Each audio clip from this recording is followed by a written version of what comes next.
God bless you. I'm Elect Lady Prophetess Owens, and this is our bishop here, Bishop Owens. How are you? Good. Blessed. God bless you. We want to take on a new series, and we're going to entitle it Husbanding 101. You know, Bishop, often we talk a lot about a woman's role as a wife and even as a mother, but we don't put a lot of emphasis on the man's role, especially in what we're calling today husbanding. All right.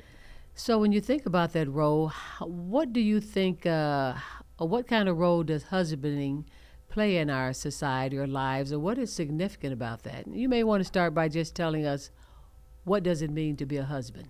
What does it mean to be a husband?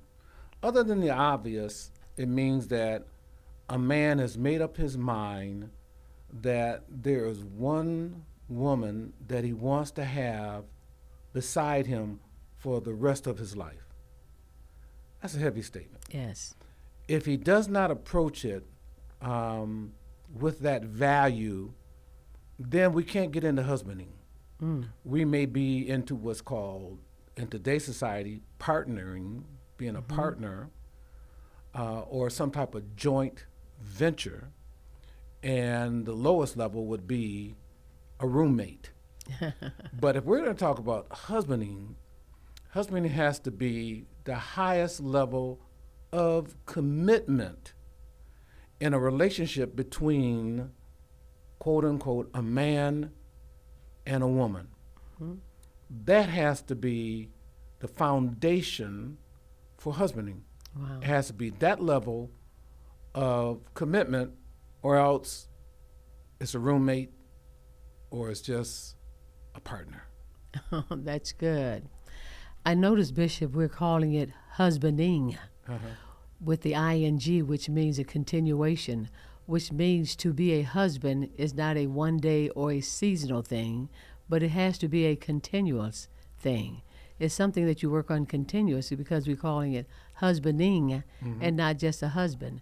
Sometimes I think people may enter marriage with this is just something that I do for the moment, and afterwards, I don't have any responsibilities afterwards. But you defined it as really as something that you have to have a determination when you get married, because you can't be a husband unless you are married.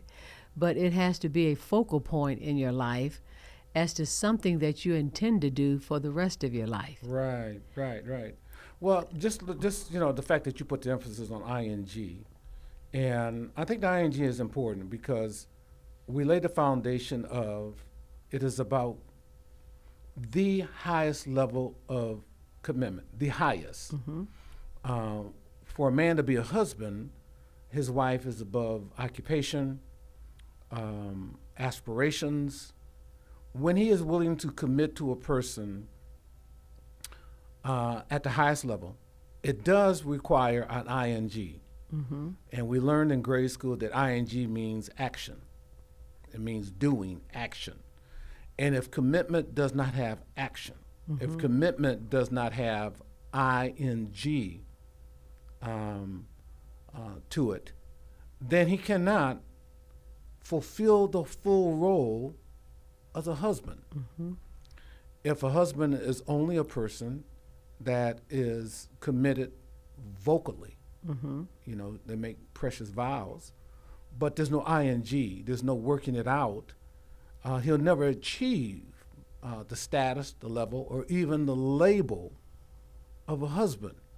So it does take the ing to be put into the commitment to be a husband. A husband has to be a person that is consistent, not only committed, but consistent to the commitment. Wow. Whether things are good, bad, indifferent, whether they are foggy or clear. He has to be